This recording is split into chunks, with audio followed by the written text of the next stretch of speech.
payment of tithing as fire insurance. Nonetheless, the word of the Lord is clear that those who do not keep the commandments and observe the laws of God shall be burned at the time of his coming. For that shall be a day of judgment, a day of sifting, a day of separating the good from the evil. You're powerless to alter the fact of the second coming.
Travis Wayne Goodsall. I saw on my little posted note that I have to still do another video today, rather than get back to watching NCIS and spending my life with my interests, not trying to save your lives.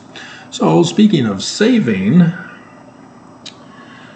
this evening at 6 p.m. Jewish Standard Time is the holy day of the Jews called Yom Kippur, the Day of Atonement. And so the Church of Jesus Christ of Latter-day Saints is non-Trinitarian Christianity, so they have nothing to do with Yom Kippur, and so why am I even bothering to do this video? Okay, bye. It's not like Joseph Smith and the Book of Mormon were in the learning of the Jews, and therefore has importance in their religion.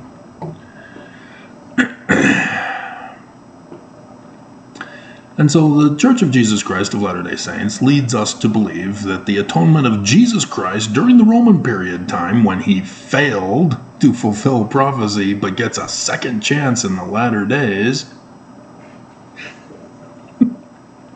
in which he's pissed that he failed the first time, so he's going to destroy and murder people the second time with his coming.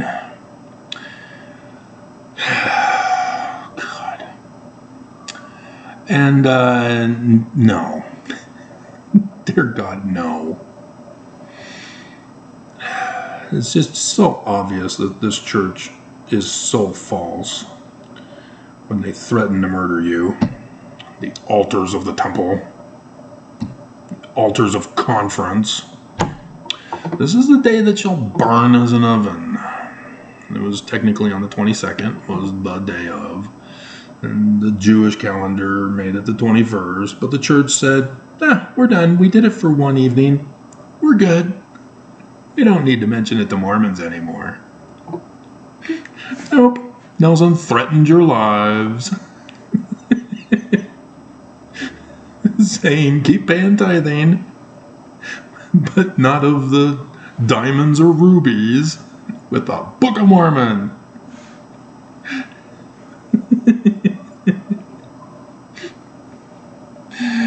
Oh my God. And so, what is the atonement? I wouldn't try Google search. I'd try the learning of the Jews. But it will require a translator, because section 107, verse 91 and 92 says that Joseph Smith is a man like Moses, not Peter. And so the president of the church are the keys of Peter, or Moses, not Peter. Oh my God. The keys of the president of the church are Moses, not Peter. You're mixing up the gatherings. See, the missionaries are just Peter. The gathering of the Exodus of the latter days is Moses.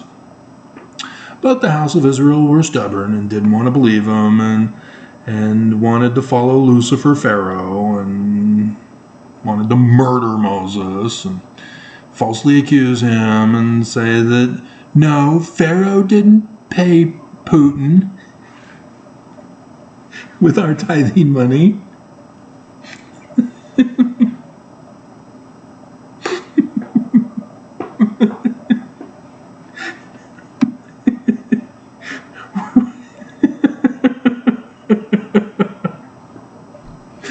Oh my God.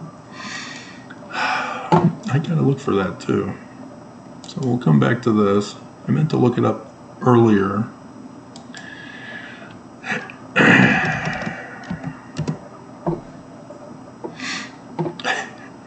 Genesis chapter 4. So we'll come back. I promise.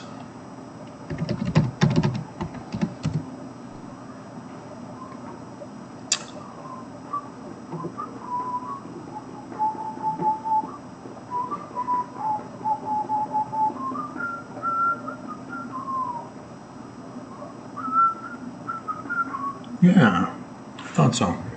Yeah, it's a slight little tittle. Or is it? No, it's not the iota, it's the tittle. Interesting.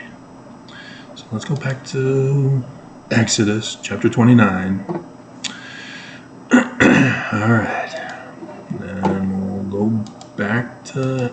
Oh, come on!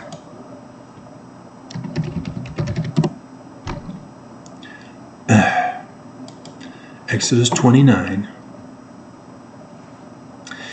So in the Blue Letter Bible in the English, this is the feeding of the priests of the sacrifices.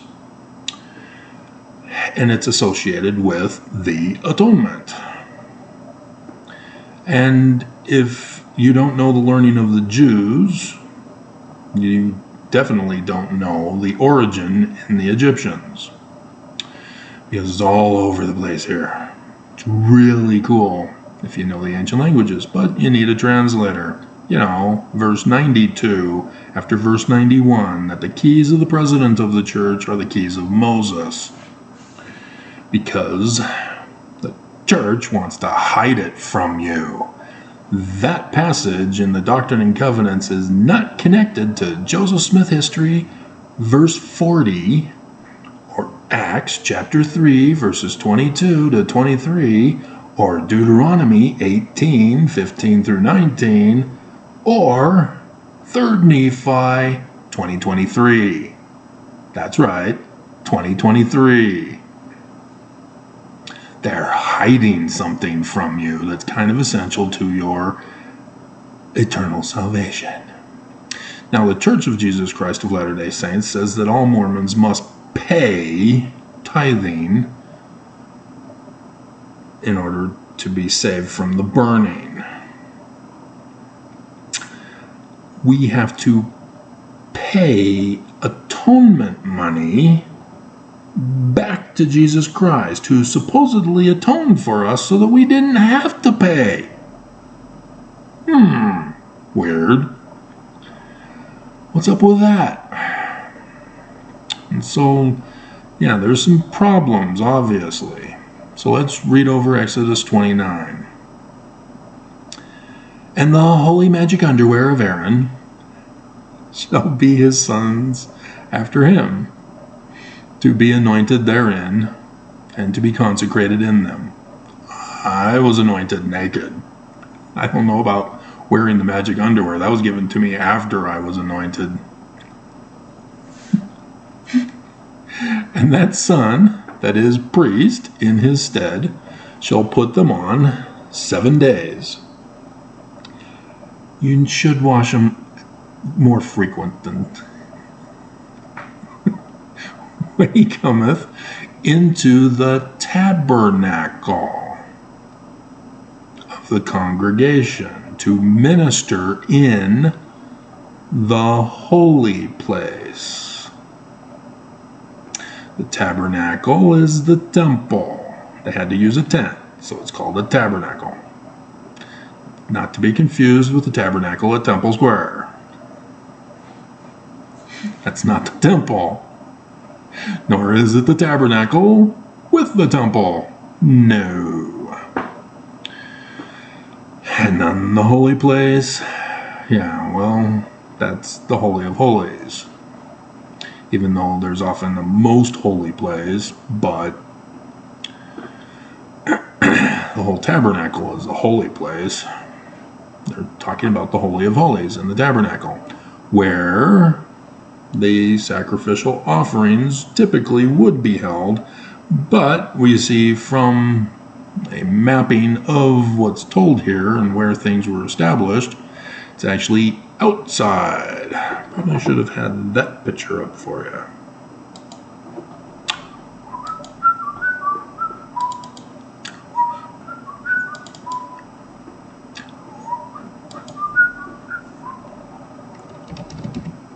Jerusalem temple.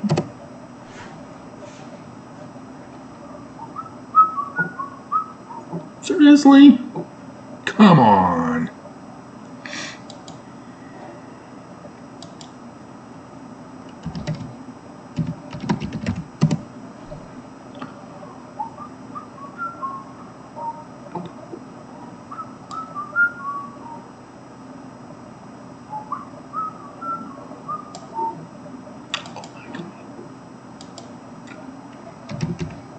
Solomon temple. There we go.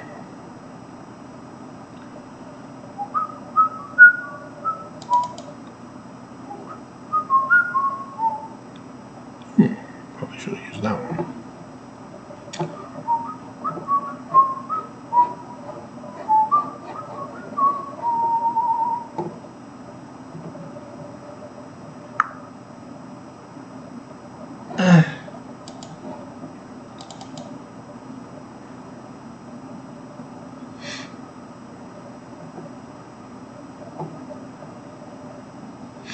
Yeah, there we go.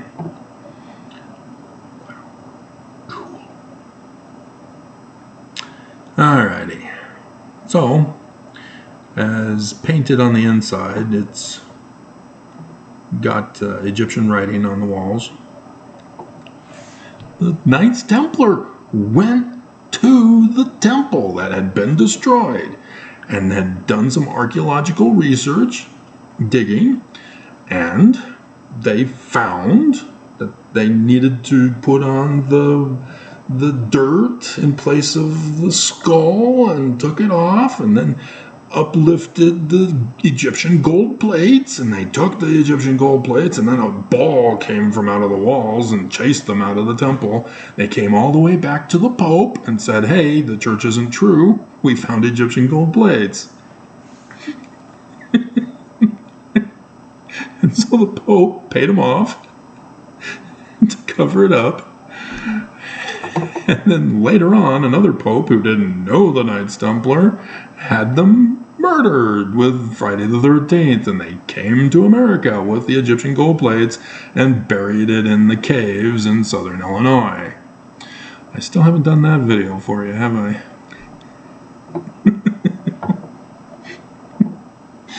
And so the altar was outside of the holy place, according to this. But I read right there in Exodus,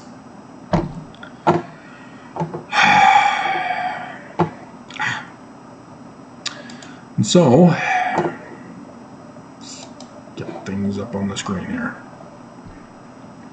Nonetheless, that's what they said. To minister in the holy place. And this is how it was done. The altar being outside so that it doesn't fill the room with smoke and you die. Get air for it to get out of. And then they'd bring the burnt offerings, which I don't recommend burning them. I don't want to eat charcoal. Ugh.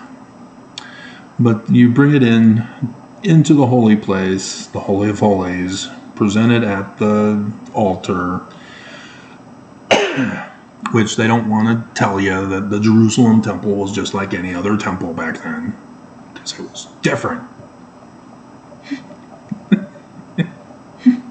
And they would perform blessings, and it would then be blessed by God, and then the priest would eat their portion, and that's what this is talking about here. And the Egyptian version is extremely similar. It's almost as if the Jewish version came from the Egyptian version, in which people would bring their offerings to the temples. The priests would take them, offer them up on the altar if they needed to be barbecued. I'm sure they had barbecue sauce of some kind. A1 steak sauce, or any other kind of barbecue sauce. And present the food and drink offerings in the Holy of Holies, where there was a shrine to the god, in which a statue representation was put in, similar to the Jesus statue. I mean, he's not real, so might as well have a statue that proves he's real. And they'd have musicians to sing the opening and closing hymns and prayers by the Aaronic priesthood over this. Yes, this exactly. This is what we're talking about.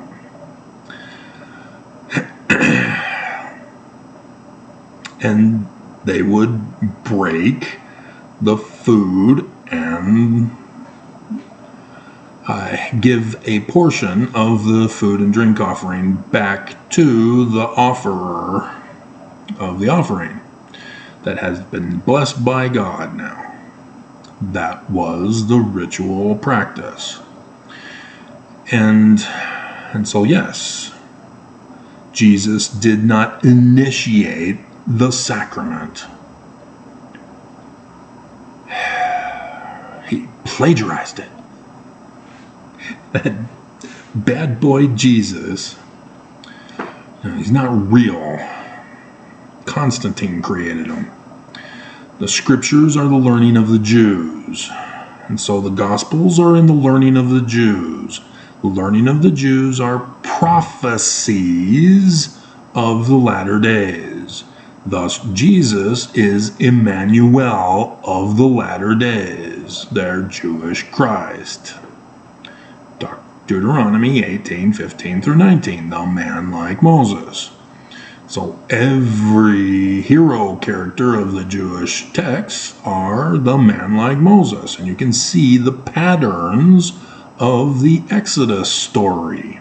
So Sodom, fire from heaven. Exodus, fire from heaven. The creation, the waters are parted, dry land appears. The Exodus, waters are parted, dry land appears. Wow! Creation, not creatio ex nihilo. And 4,000, dear God. And why? It's a man who came up with that date.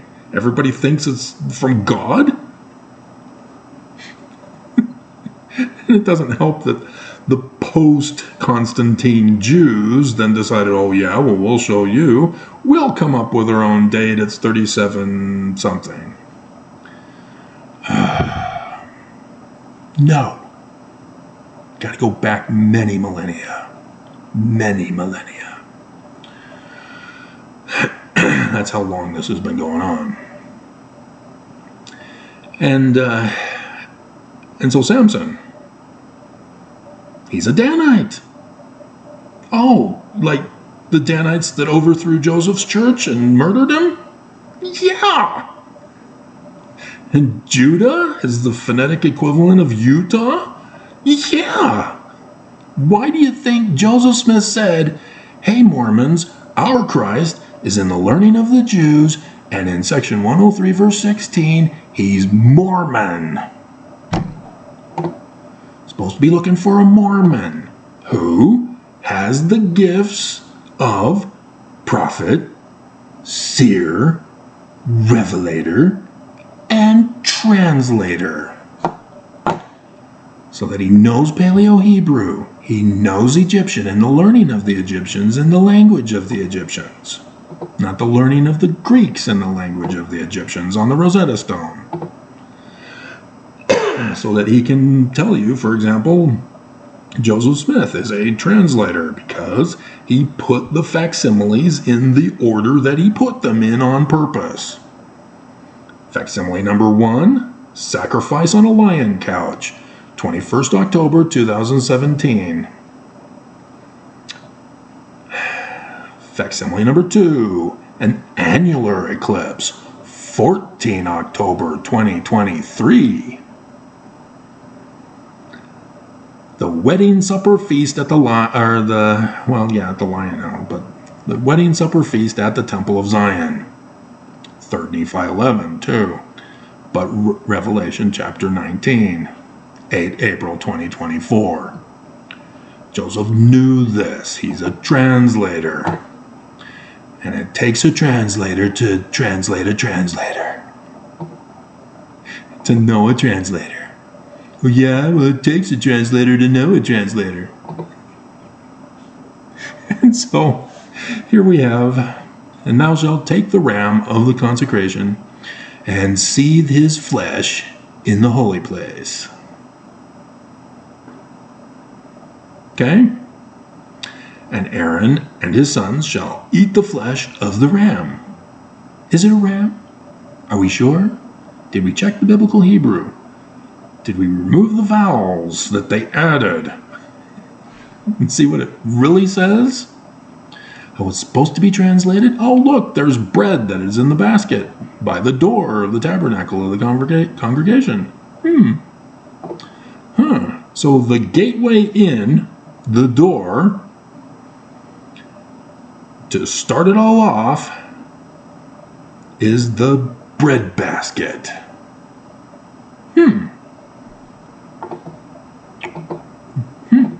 So if you don't have the gift of Revelator, you'd not know that that's the big sign of Revelation chapter 12 that's in the Book of Mormon that everybody talks about, 23rd September 2017.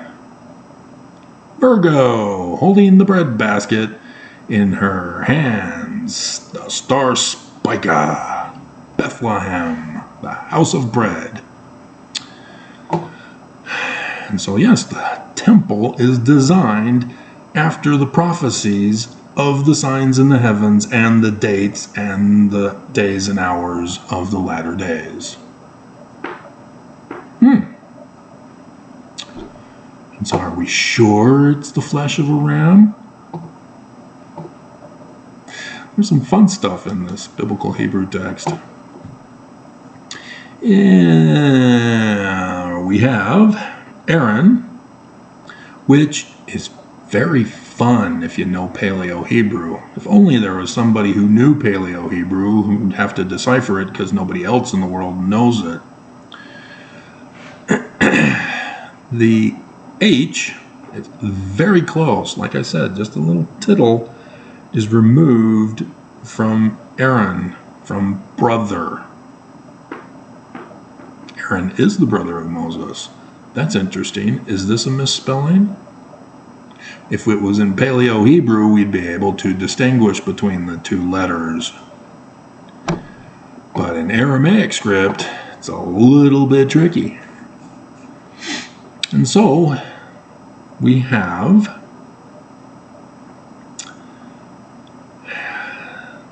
the ram.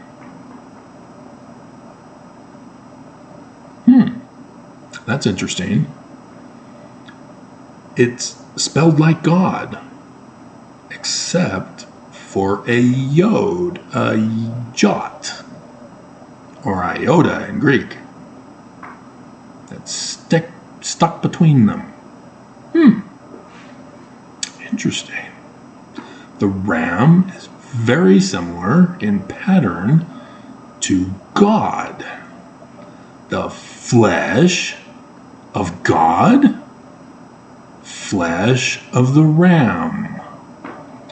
Remember 8 April 2024? Where is that Christ that is born on the 23rd of September 2017 called Jupiter? He's in the Ram constellation now. He is right now, too. He's retrograding. He's been there for a while. I did the videos when he moved in from Pisces. His actual birth date, not the starting of his ministry that is called a birthday. 23rd September 2017. And so, fun stuff. But atonement is even cooler in Paleo-Hebrew. And yeah, we could do it for Aramaic, but it's originally Paleo-Hebrew. The meaning is different. And so in Paleo-Hebrew, it's the K, which is a prefix determinative, but you can only get that from somebody who's deciphered Paleo-Hebrew, and thus would be the fulfillment of Joseph Smith's prophecy of the latter-day Mormon, who is the Mormon Christ. So, and then you have per, which fur is also, I don't care about phonetics. Paleo-Hebrew had nothing to do with phonetics. It's a picture match to Egyptian hieroglyphs that have ideographic meaning. The word per is fruit. Oh, seed without fruit is dead, huh? Faith without works is dead, huh? So faith, seed, works, fruit. So it's not action, it's the completion, the fulfillment. Kind of important to your eternal salvation. But yeah, in Paleo-Hebrew, it's a little more complicated than that. It's the upper line of heaven for the P with the J stroke. So it's a person, that's the J stroke. And then the upper line of heaven, person of the heavens. And the R is the God symbol. the ensign, flag. God of the heaven god, the man of heaven.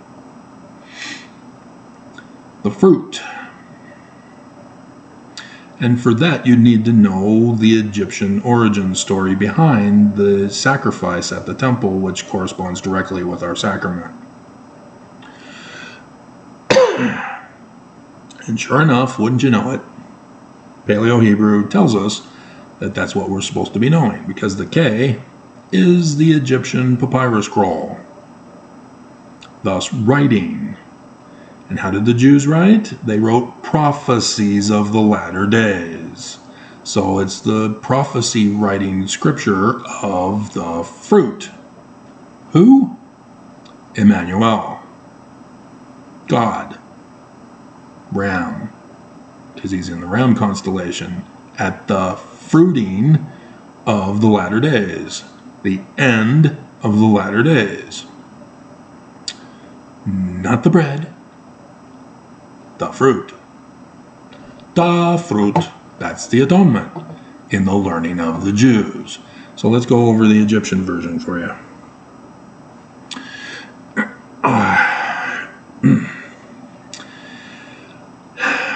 Osiris was the first great king of Egypt. And then there's the story of his birth, and the father and mother got to keep him separated by daddy, and it was ordered by grandpa. It's a family thing. And Osiris was the first king of Egypt. He was a righteous king, ruled in the sun city of Heliopolis. And so, yes, he is Emmanuel. Just different names for the different titles, for the different reasons and purposes, because of the meanings of the names. You know, like the Jewish scriptures, using Jesus or Samson or Moses or Joseph or Abraham.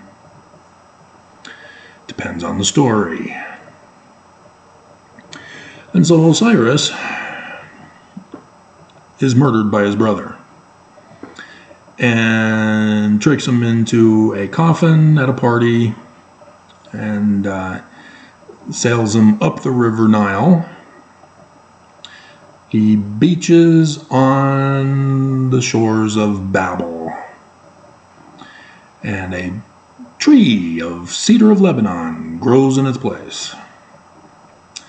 And the king of Babel finds it, carves it into the Dej pillar, which is the symbol of Osiris, which is the Hebrew letter, Samic. In the Babylonian Semitic Hebrew phonetics. And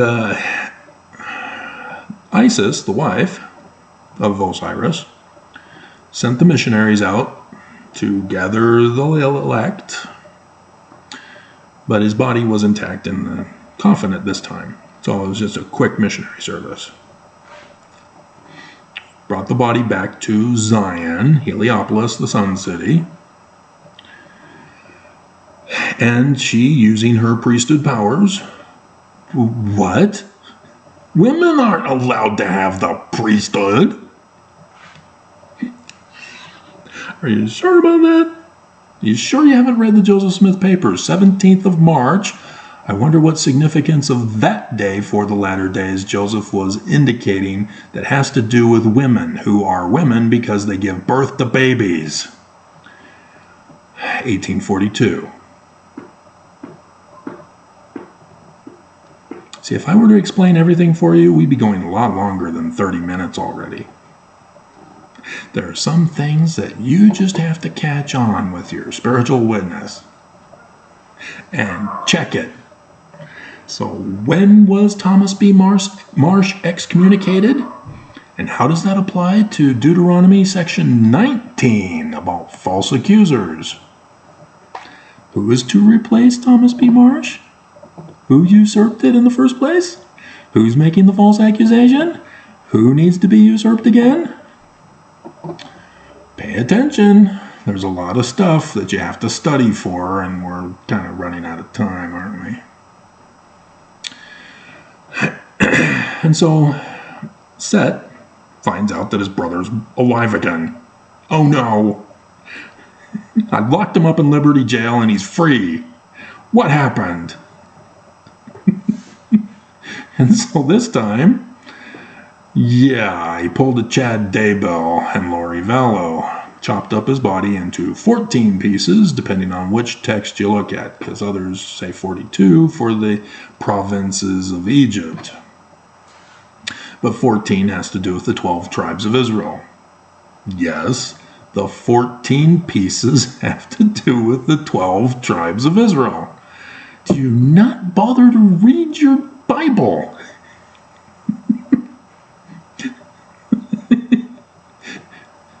Jacob, the usurper, usurped the church of Joseph Smith, Esau, and had polygamous wives.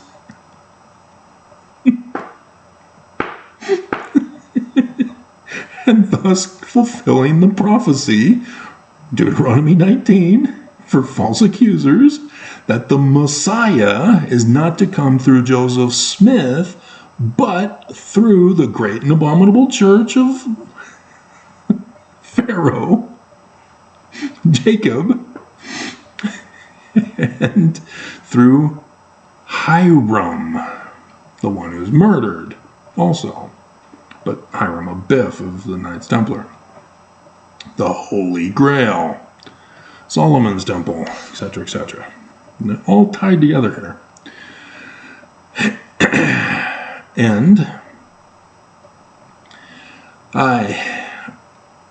he had, with his polygamous wives, 12 sons and a daughter. And so the birthright blessing son defaulted to the favored wife, who is Joseph. And Joseph, because he's the birthright blessing son, gets a double D portion of the Urim and Thummim to be the seer. Even though Reuben, Ru is the Hebrew word for seer. See? Names are fun. And so, 13 plus the girl, 14. And sure enough, Isis sends out her missionaries to the 4 quarters of the earth this time. Set tried to make it more complicated and scattered the body parts all over the earth. And so the broken body of Osiris now is being gathered by the missionaries of Isis from the 4 quarters of the earth, the church being the bride of the husband. Did you catch that? And brings it back to Zion, Heliopolis, the Sun City, where she assembles the body parts, but there's a piece missing. Can you guess which 14th piece that is? It's something that men have, but women don't. Yes, it's blue diapers. Women wear pink.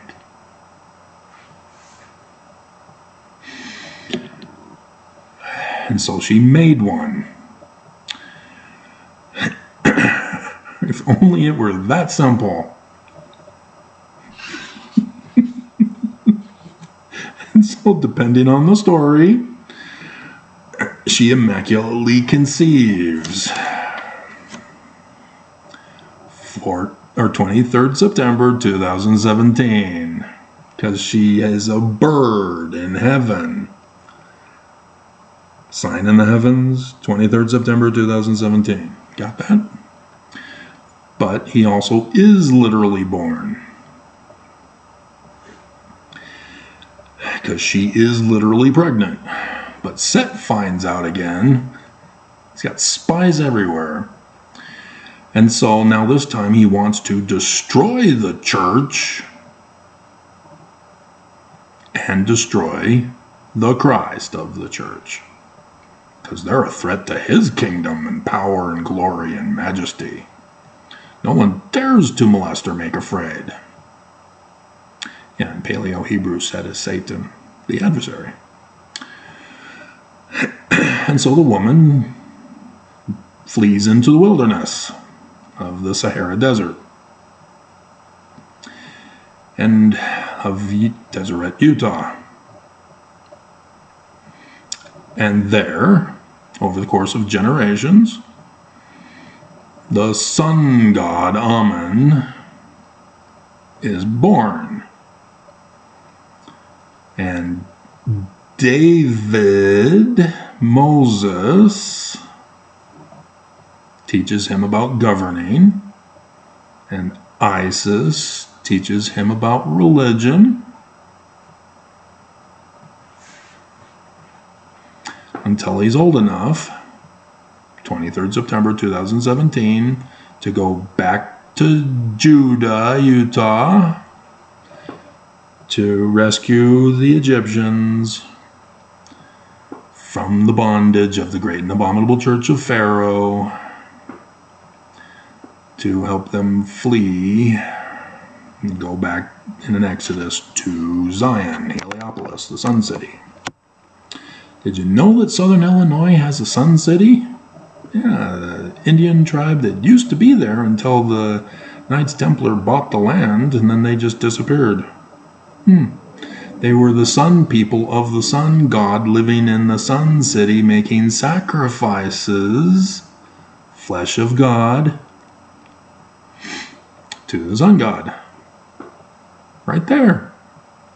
Right by X marks the spot of the sun god at noonday, casting his shadow on the earth over the United States of America on the 21st of September 2017, 14 October 2023, 8 April 2024, forming the Paleo-Hebrew letter A, the first letter.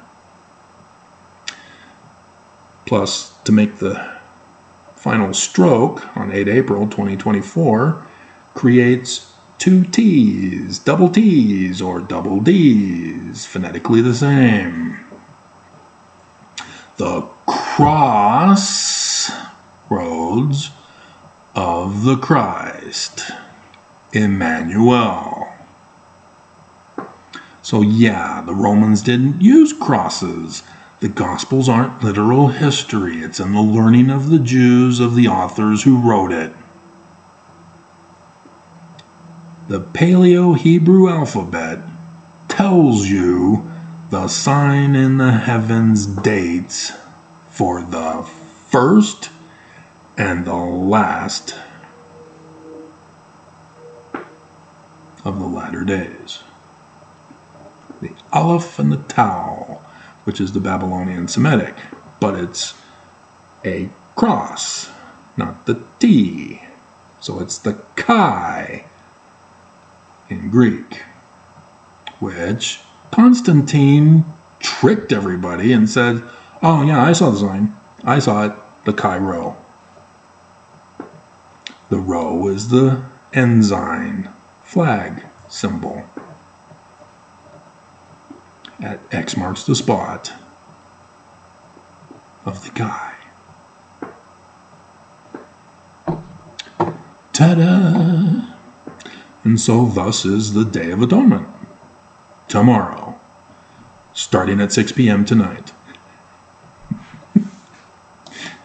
The site is cgsf.org// I guess. DBEATTIE /calendar / and it automatically brings you up with the current date, 2023.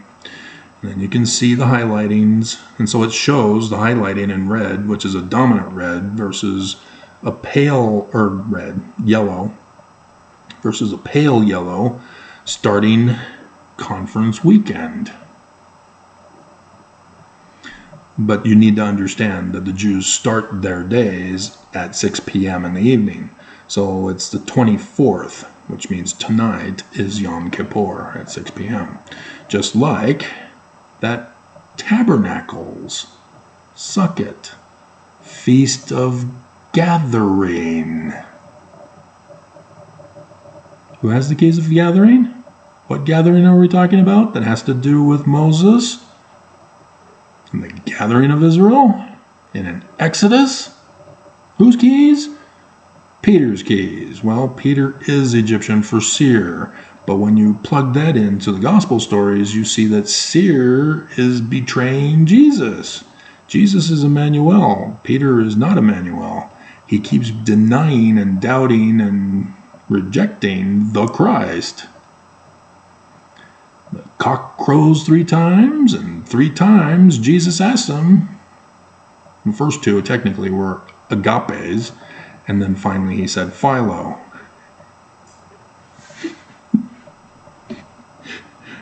Making Peter stressed. I don't want to love you.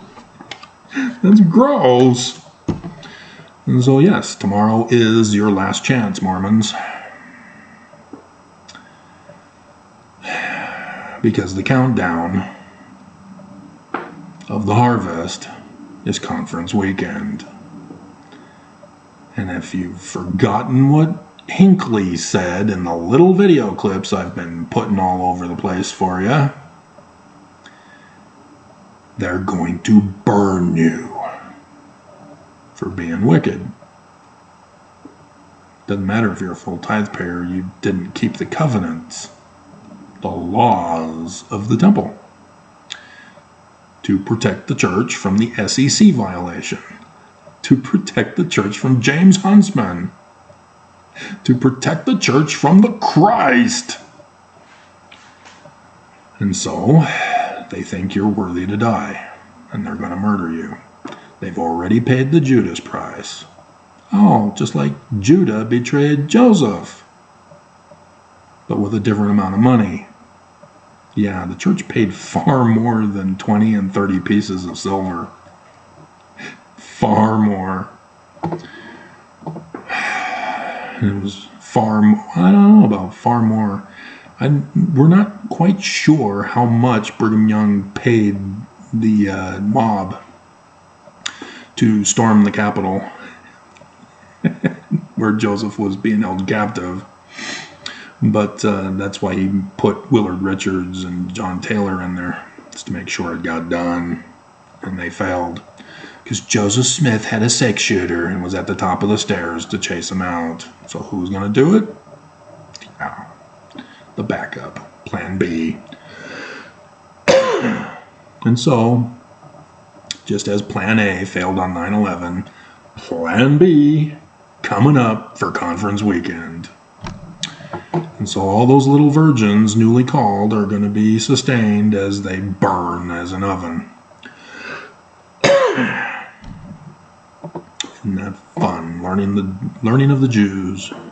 So now you understand why the church doesn't want to talk about any of this. Kept it a sacred secret as best as they could until I forced them to talk about it, and then they still botched it. Last chance, Mormons. Last chance.